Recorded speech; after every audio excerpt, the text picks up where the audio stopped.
Isa pong magandang araw sa inyo mga kapatid. Naway sumasa inyo ang Panginoon. Malapit ang Pasko. I wish you all a Merry Christmas. So, would like to go back. Balikan po natin ang pinag-usapan natin last time tungkol sa mga tipan ng Diyos. Itong mga pangako ng Diyos magiging patayan ng ginagawa ng Diyos sa lumang tipan. So, if you want to understand the whole Old Testament, you have to understand the covenants that God has made. Yung mga pangako ng Panginoon. Ang una, ang pangako niya sa sarili niya, the covenant of redemption, I will tutupusin ko ang sangkatauhan, lahat ng mga tao sa pamamagitan ng darating na binhi ng babae. Tapos yung covenant of works na binigay kay Adan, nakasala sila, pagkatapos na makasala sila, agad ipinangako ng Panginoon na darating ang binhi ng babae. Nadudurog sa ulo ni Satanas. Hindi pa natin alam kung sino ito at kung paano niya ito gagawin, pero pangako na niya at ito na nga ang kanyang ginagawa ngayon.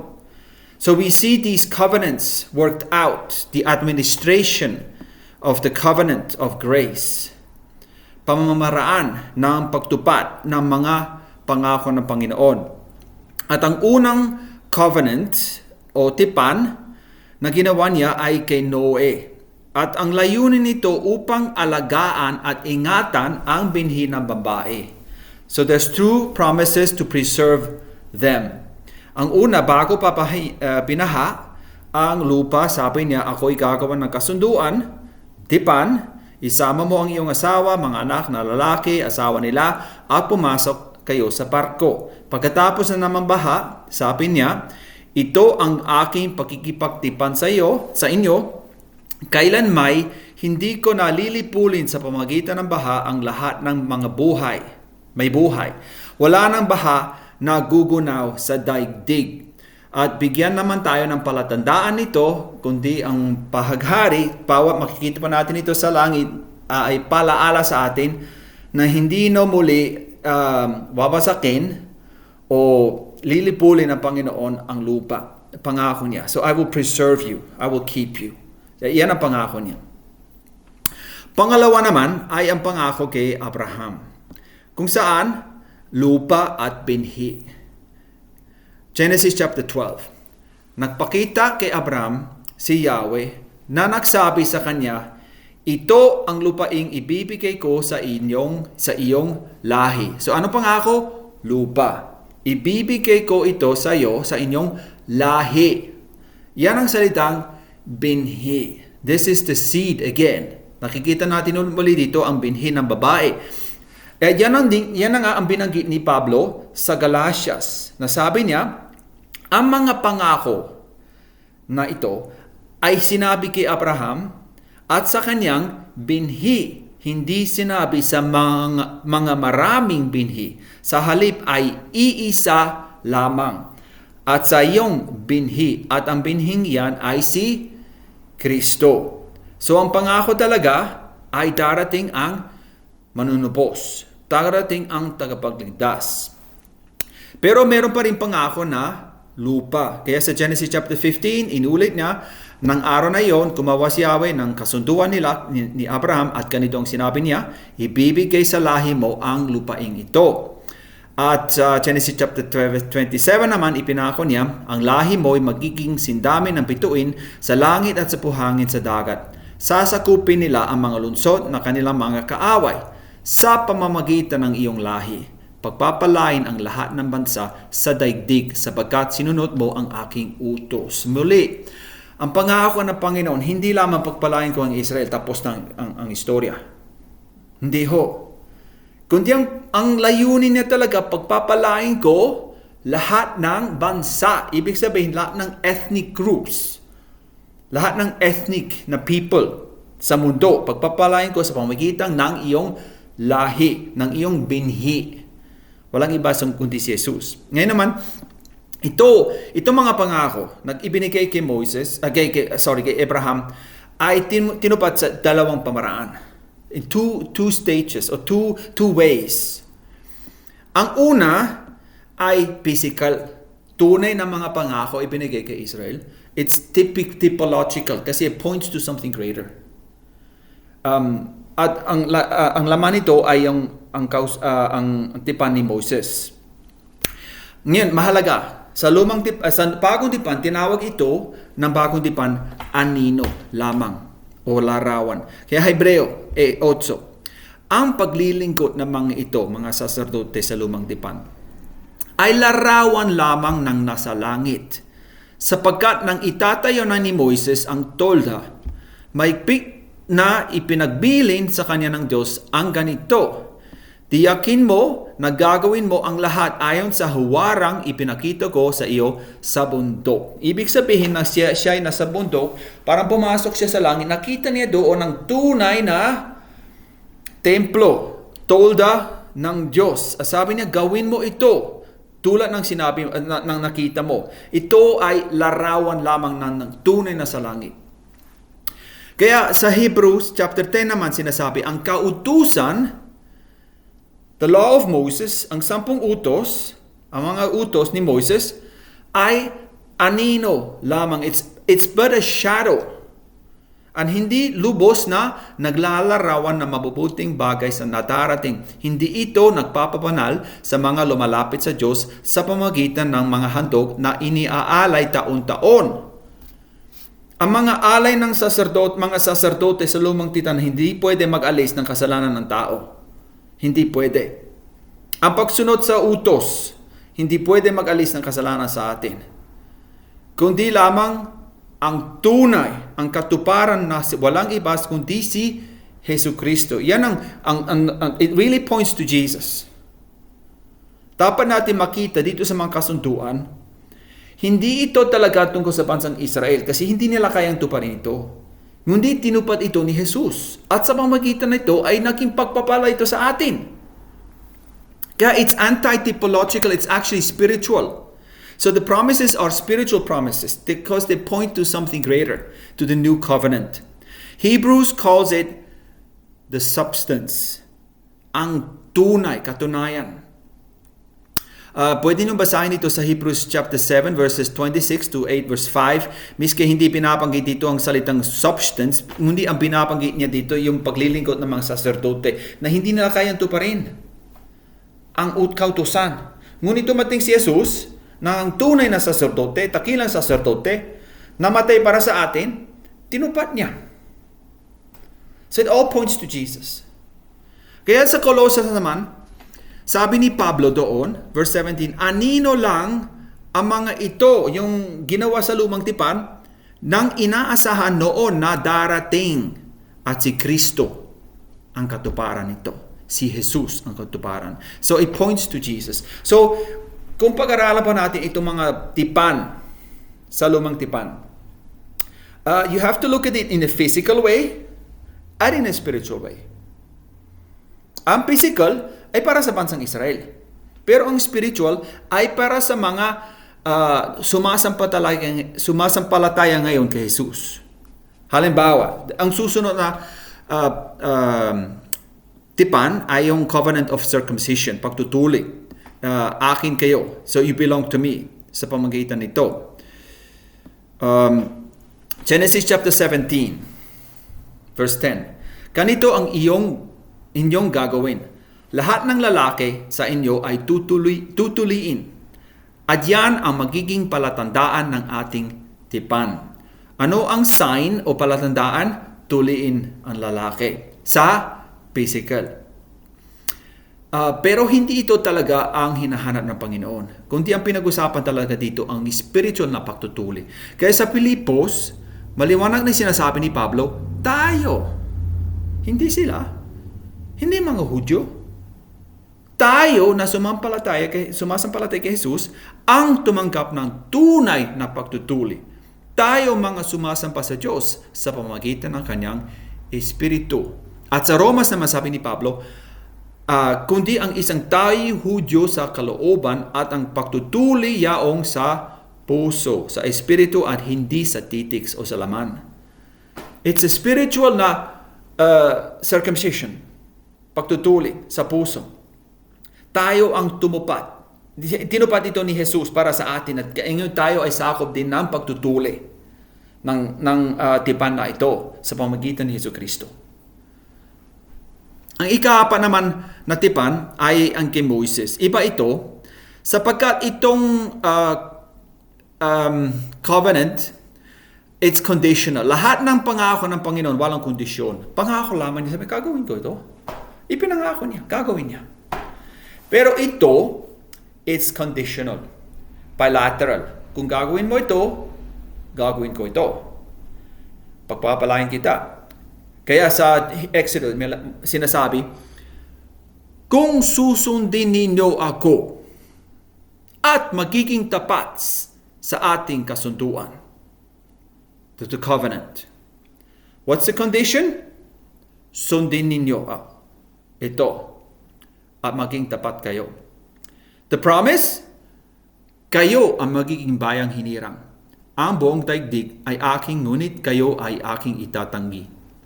Kayo'y gagawin kong isang kaharian ng mga pari at isang bansang banal. Yan ang sabihin mo sa mga Israelita.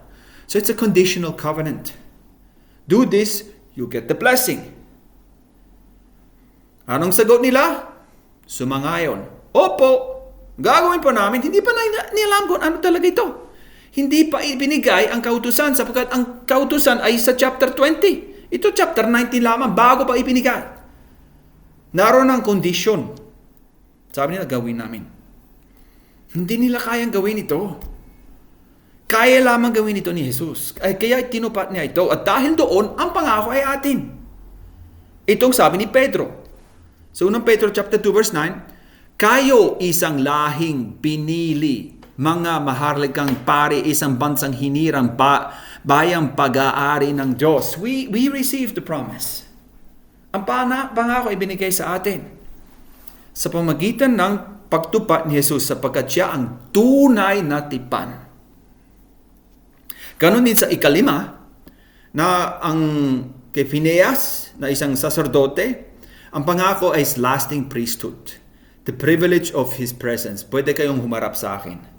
Ang mga sacerdote lamang pwedeng pumasok sa tolda, sa templo. Ang dakilang sacerdote minsan lamang sa isang taon pwedeng pumasok sa loob-looban. Sila lamang ang pwede. Kaya ang pangako doon, sabihin mo sa kanyang, ako'y gumagawa ng isang kasunduan, tipan, sa kanya, ipinapangako kung hindi ko siya papabayaan kailanman. Mananatili ang walang katapusang pagkapari sa kanya. Walang katapusan. Sa totoo, hindi nangyari ito. Tumigil naman ang pagkapari nila. Pero, sapagkat ito ay tungkol kay Jesus, siya ang tunay na sacerdote na naging handog para sa atin. Kaya muli, sabi ni Pedro, kayo isang lahing pinili, mga maharlikang pare. Tayo na ngayon, kung kay Kristo tayo, ang pangako ay atin. 6 ay tungkol kay David. Ang pangako, I will establish your kingdom. I will establish your line forever. 2 Samuel chapter 7, sabi niya, akong si Yahweh ay nagsasabi sa iyo, tatagin ko ang inyong sampahayan. Pagkamatay mo, isa sa mga anak mo lalaki ay hahalili sa iyo bilang hari at papatatagin ko ang kanyang kaharian.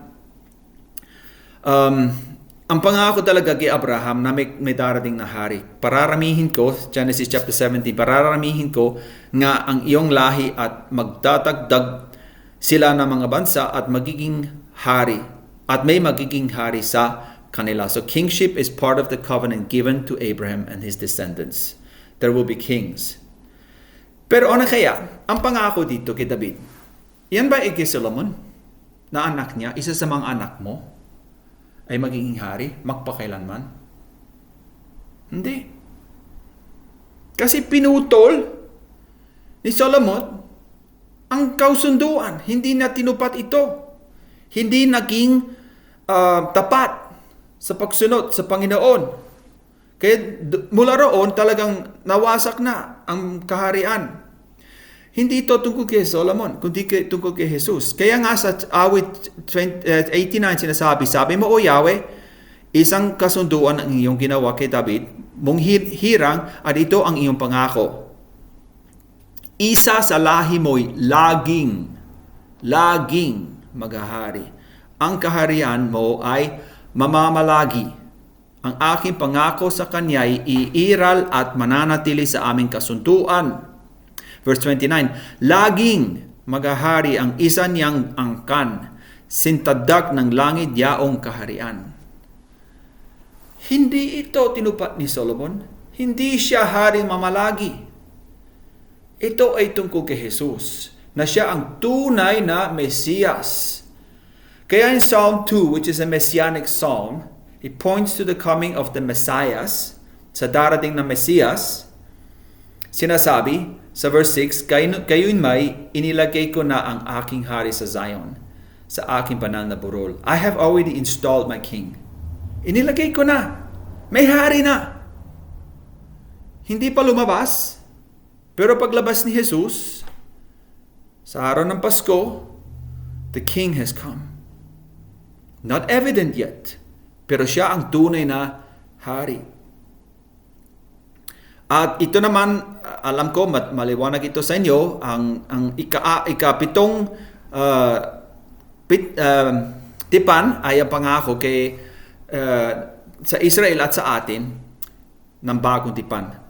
Sinasabi ni Yahweh, darating ang panahon na gagawa ako ng bagong tipan sa Israel at sa Huda. Ito ay hindi tulad ng kasunduang ginawa ko sa kanilang mga ninuno nang inilabas ko sila sa Ehipto. Ibig sabihin, doon sa bundok ng Sinai, sa kautusan, 10 utos. Iba ito. Pagkamat para akong isang asawa sa kanila, sinira nila. Hindi nila tinupad ang tipan. Hindi nila kaya talaga. Kaya nga, ako ang gagawa, sabi ng Panginoon. Ganito ang gagawin kong kasunduan sa bayan ng Israel. Pagdating ng panahon, itatanim ko sa kanilang kalooban ang aking kautusan. It's in the heart. It's an issue of the heart. Not of the labas. Hindi sa labas. Akala ng mga taga-Israel, kung tuta pa rin ito sa labas, ay maging matapat sila. Sabi niya, hindi, ito ay layunin talaga na sa puso. Isusulat ko ito sa kanilang mga puso. Ako ang kanilang magiging Diyos at sila'y ang aking magiging bayan. Ayan, pangako. Inuulit niya ang pangako na ibinigay doon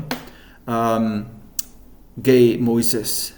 Ngayon naman, sabi niya, I will do this. You can't do it. Hindi niyo kaya gawin. Kaya nga ako na ang gagawa. Hindi na nila kailangan turuan ng isa't isa at sabihin, kilalanin mo si Yahweh sapagkat ako'y makikilala nilang lahat mula sa pinakababa hanggang sa pinakadakila sapagkat patatawarin ko sila sa kanilang kasalanan at kalilimutan ko na ang kanilang kasamaan. It points to Jesus. Kaya nga ng huling supper ni Jesus, sabi niya, ang inuming ito ang bagong kasunduan. It's the new covenant na pinagtibay ng dugo kong mabubuhos ng dahil sa inyo. 2 Corinthians chapter 3, maging lingkod ng bagong tipan, isang kasunduang hindi ayon sa kautusang nakasulat, kundi ayon sa Espiritu. Sa Hebreo 8, nang sabihin ng Diyos ang tungkol sa bagong tipan, pinawalang bisa niya ang una. Anong una? Yung kay Moses. Wala nang bisa ito. Nung dumating si Jesus, hindi lamang siya dumating para patawarin tayo sa ating mga kasalanan. Ngunit upang tuparin pa rin niya ang kautusan. Sapagkat ang kautusan ay banal talaga. Kailangan gawin. Kailangan natin tuparin. Pero hindi natin kaya tuparin. Kaya tinupad ito ni Jesus para sa atin upang ang mga pangako ay magiging atin. Kaya nga si Kristo ang tapamagitan ng bagong tipan. Sa pamagitan ng kanyang kamatayan, ipinatawad ang paglabag ng mga tao noong sila'y nasa ilalim pa ng naunang tipan. Dahil dito, makakamtan ng mga tinawag ng Diyos ang walang hanggang pagpapala na kanyang ipinangako. Lahat ito ay kay Kristo. At ito namang tipan ay tinutupad niya sa dalawang phases. Ang una ay yung unang dating niya. That's what we celebrate at Christmas. Ang pangalawa naman ay darating pa pagbalik niya. That's when all the promises will ultimately be fulfilled. Halimbawa, si Jesus ay hari na. Diba? Hari na. Nagahari na siya sa ating mga puso. Pero hindi pa siya hari dito sa mundo. Sa lupa na ito. Pero pagdating niya, darating siya bilang hari. At ang pangako ibinigay kay David, may haring mamamalagi. I have installed my king on Zion. Spiritually, totoo na ito sa atin. Pero physically, hindi pa ito tinupad. Tutuparin pa niya. So lahat ng pangako ng Panginoon gagawin niya, sigurado. So the promises of God, all the covenants are promises. Lahat ito pangako. Kay Noe, ang pangako niya, I will keep you, I will preserve you. Kay Abraham, pangako niya lupa, pero hindi lamang lupa, kundi may darating na binhi. Ang pagtutuli, you are mine, you belong to me. Sa Old Testament, physical na pagtutuli, sa atin naman pagtutuli sa puso. Kay Moses naman, Sinai Covenant, yan ang conditional. Kung gagawin mo ito, gagawin ko ito. Hindi nila kayang tuparin, tinupad ito ni Jesus. Kay Phineas, lasting priesthood. Kay David, lasting kingship. And the new covenant, yan ang tunay. Yan ang tunay. Katunayan. That's the substance of it all. That's Jesus. So, balikan po natin ito saglit. Kung hindi ito, kundi